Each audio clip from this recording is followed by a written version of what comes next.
আসসালামু আলাইকুম। আরডিনো ধারাবাহিক টিউটোরিয়ালের চতুর্থ ভিডিওতে আপনাদের সবাইকে স্বাগতম। আমরা এর আগের ভিডিওতে দেখেছিলাম যে আরডিনোতে কিভাবে ডাটা ইনপুট করা যায়।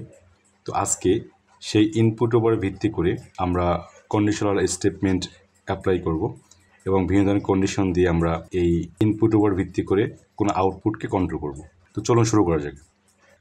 প্রথমে এই ভিডিওতে আমরা যেসব ইকুইপমেন্টগুলো ব্যবহার করব তার সাথে পরিচয় হয়নি।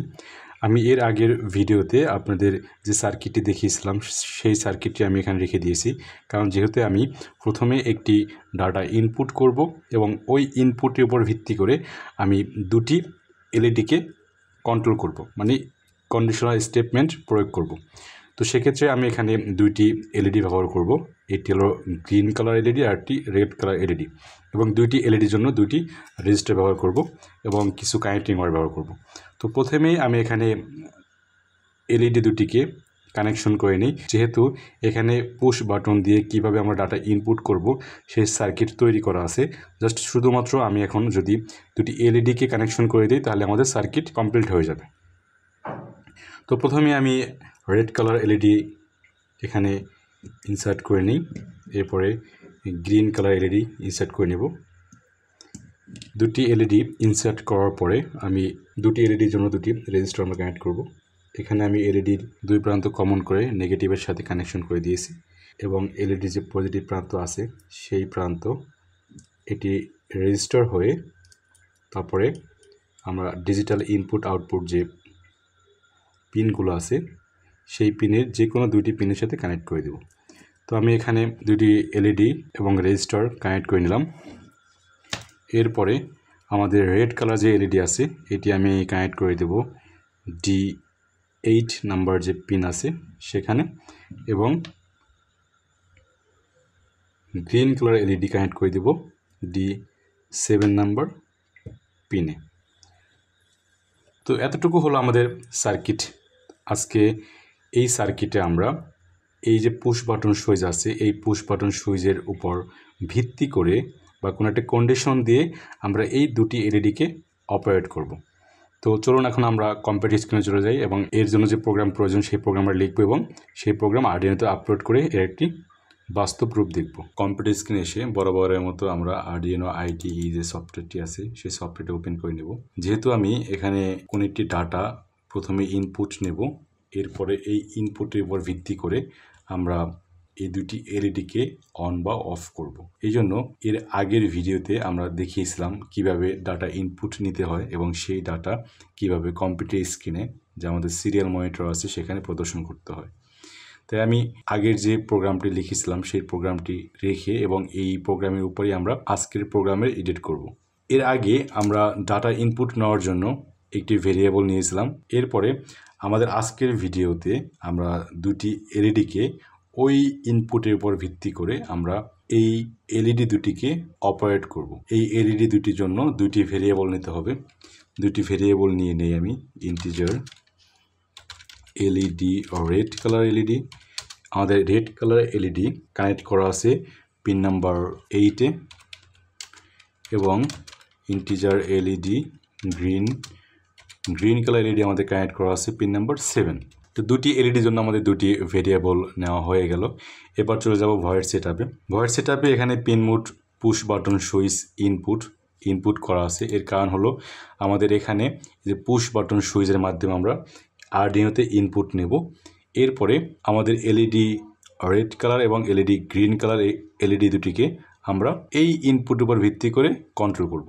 আরডিনো থেকে আউটপুট দেবে, তাই আমাদের লিখতে হবে pin mode LED red output pin mode LED green output. তো আমাদের ভয়েড সেটআপে এতটুকুই কাজ। এছাড়া এখানে আমাদের যে serial.begin 9600, আমি এটি আপনাদের এর আগের ভিডিওতে বলেছিলাম যে আমাদের দুটি ডিভাইসের ভিতরে এটি কমিউনিকেশন করার জন্য একটি বাইট রেট দিতে হয়। তো আরডিনোর সাথে আমাদের কম্পিউটারের সিরিয়াল মনিটরের সাথে কমিউনিকেশন করার জন্য বায়োট রেট হলো 9600, তাই আমাদের এখানে 9600 দিতে হয়েছে। এরপর চলে যাবো আমরা ভয়েড লুপে প্রথমে যে কাজটি করতে হবে, আমাদের এই যে পুশ বাটন দিয়ে আমরা যে ডাটা ইনপুট করব, সেই ইনপুটকৃত ডাটাকে প্রথমে রিসিভ করতে হবে। তো আমরা এখান থেকে এই যে ডিজিটাল রিড করে পুশ বাটনের ভিতরে যে আমাদের 5 নাম্বার পেজে যে ভ্যালুটা আসছে, সেই ভ্যালুটা আমরা কোথায় রেখেছি, এই ভ্যালু নামের একটি ভেরিয়েবলের ভিতরে রেখেছি।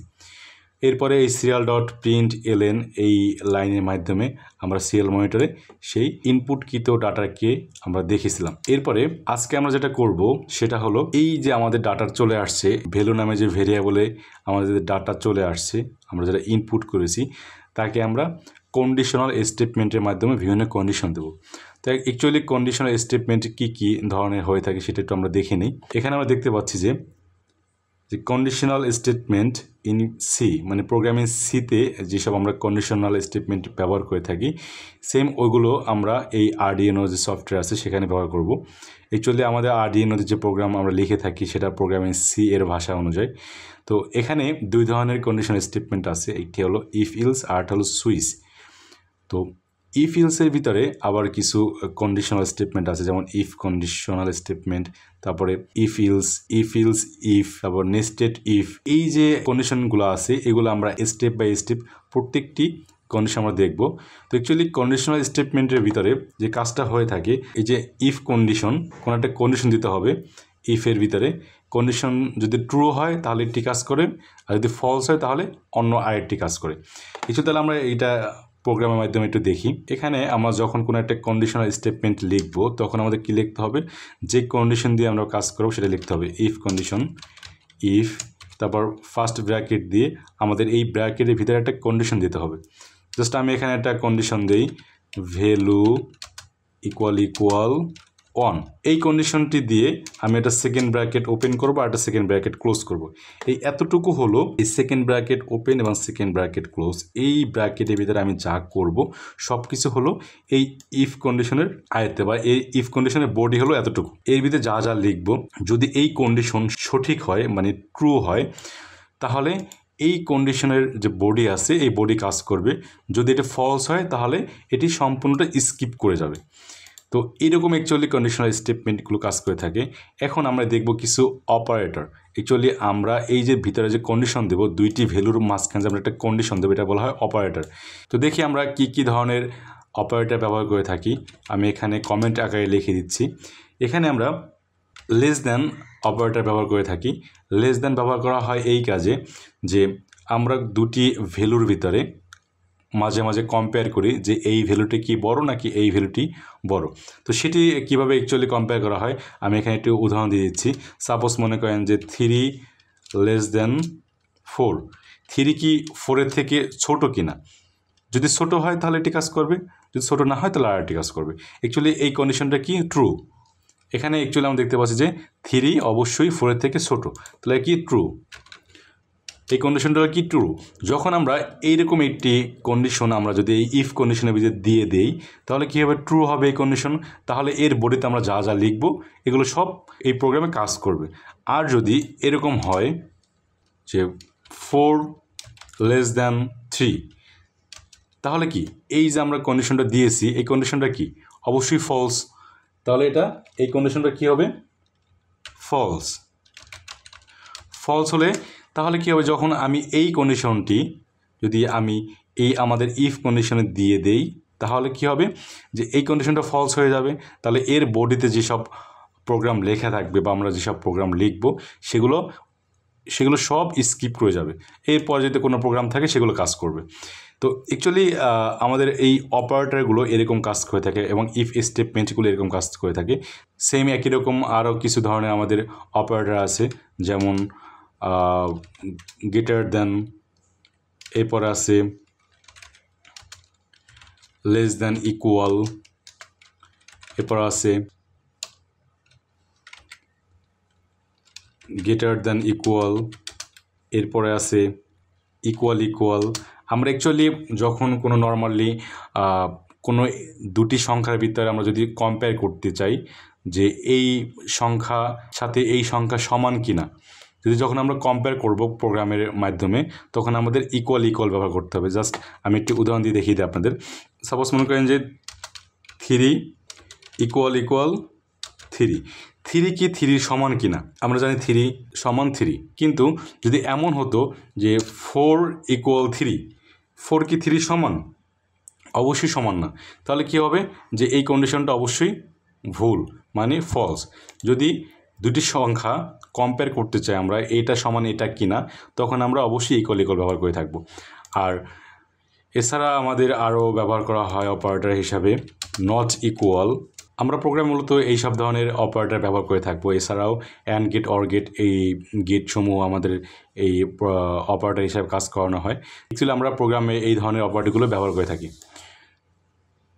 তো এখন আমরা একটি কন্ডিশন দিয়ে আমাদের এখানে যে দুটি এলইডি আছে এগুলোকে আমরা অপারেট করে দেখব যে অ্যাকচুয়ালি কন্ডিশনাল স্টেটমেন্ট কীভাবে কাজ করে থাকে। তো আমরা জানি যে যখন আমরা একটা এলইডিকে হাই করি তখন এর মানে হলো অন করা, আর যখন আমরা লো করি এর মানে হলো 0। তো আমি এখানে অন ইউজ করতে পারি অথবা হাই ইউজ করতে পারি। আমি প্রথমে আপনাদের হাই ইউজ করে দেখাই। তাহলে কি হলো যে ইফ ভ্যালু ইকুয়াল হাই, যদি ভ্যালুর ভিতরে যে আমাদের মানটা আমরা পাবো, যে ডাটা আমরা পাবো, ওই ডাটা যদি হাই হয় মানে অন হয়, তাহলে আমাদের এখানে স্টেটমেন্ট কিছু কাজ করবে। কি কাজ করবে? Digital right LED, red colour এলইডিকে আমরা হাই করে দেবো। তো এতটুকু প্রোগ্রাম আমরা আরডিনোতে আপলোড করে দেখি অ্যাকচুয়ালি কী ধরনের কাজ করে থাকে। আমরা প্রথমে কম্পিউটার থেকে আরডিনোতে প্রোগ্রাম আপলোড করার জন্য আমাদের কেবলটি কানেকশন করে নিতে হবে। আমি কেবলটি কানেকশন করে নিলাম।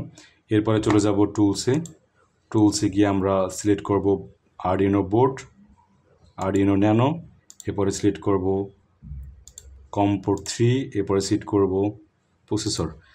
এরপরে আমরা আপলোড করে দেব।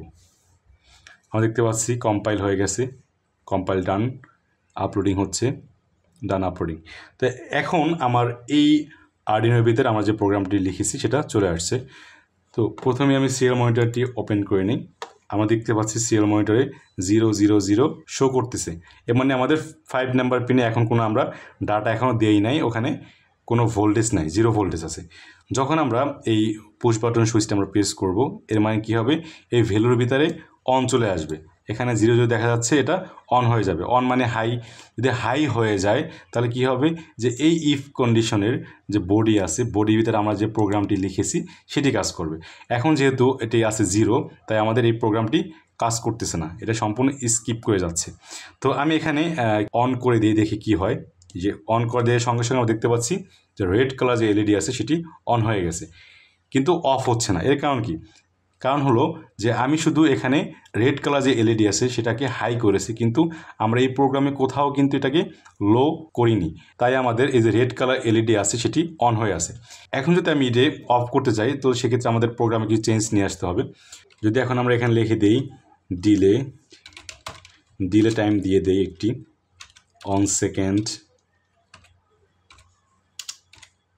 সেকেন্ড, তারপর লিখি যদি ডিজিটাল রাইট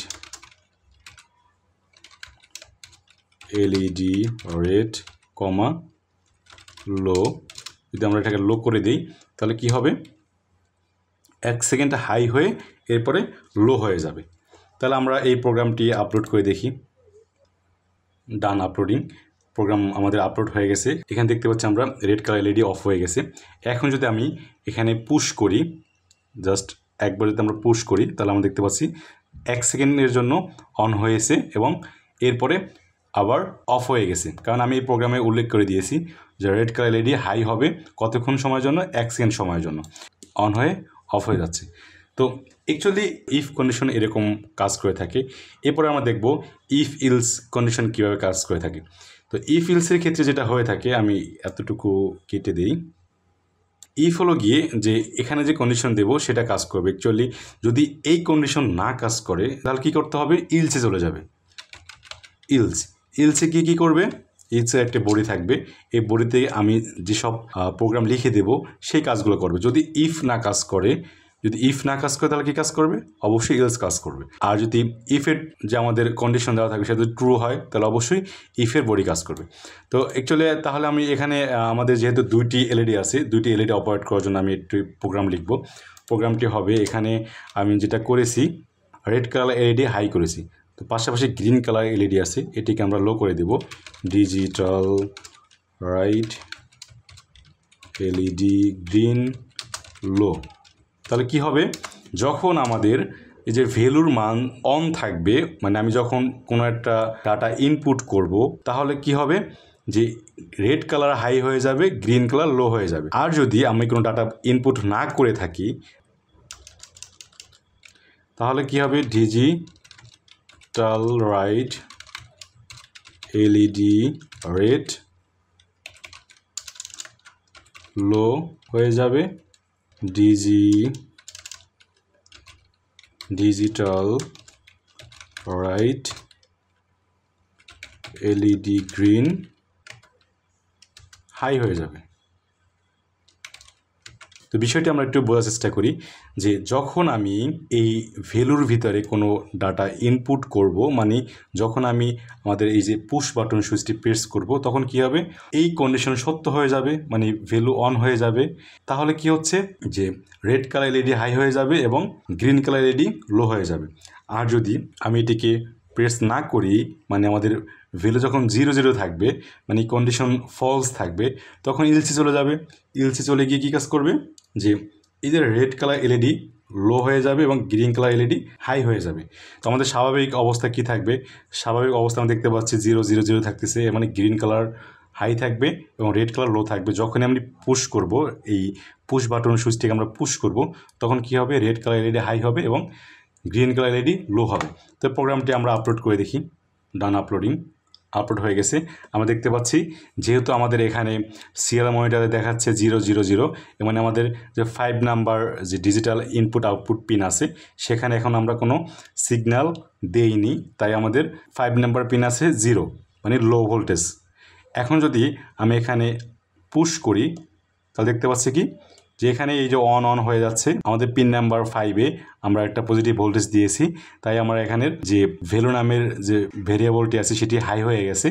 তাই আমাদের ইফ কন্ডিশন যে স্টেটমেন্টটি আছে সেটি সত্য হয়ে গেল, মানে ট্রু হয়ে গেল। তাই এখানে রেড কালার এলইডি হাই হয়ে গেছে এবং গ্রিন কালার এলইডি লো হয়ে গেছে। যখন আমি পুশ ছেড়ে দিব তখন কি হয়ে যাবে, যে এই কন্ডিশনটি আছে সেটি ফলস হয়ে যাবে। তাই ইলসের যে বডি আছে সেই বডি কাজ করবে, ইলসে কি কাজ করবে, রেড লো হয়ে যাবে এবং গ্রিন হাই হয়ে যাবে। তো আমি পুশ ছেড়ে দিচ্ছি, এই যে গ্রিন হাই হয়ে গেল, রেড লো হয়ে গেল। অ্যাকচুয়ালি ইফ ইলস কন্ডিশন এরকম কাজ করে থাকে। আশা করি আপনারা বুঝতে পেরেছেন বিষয়টি। তো আজকের ভিডিও আমি এখানেই শেষ করতেছি। আগামী ভিডিওতে আমরা ইফ ইলস কন্ডিশন নিয়ে আরও কিছু প্রোগ্রাম দেখব। তো পরবর্তী ভিডিও দেখার জন্য আমন্ত্রণ রইল। আল্লাহ হাফিজ।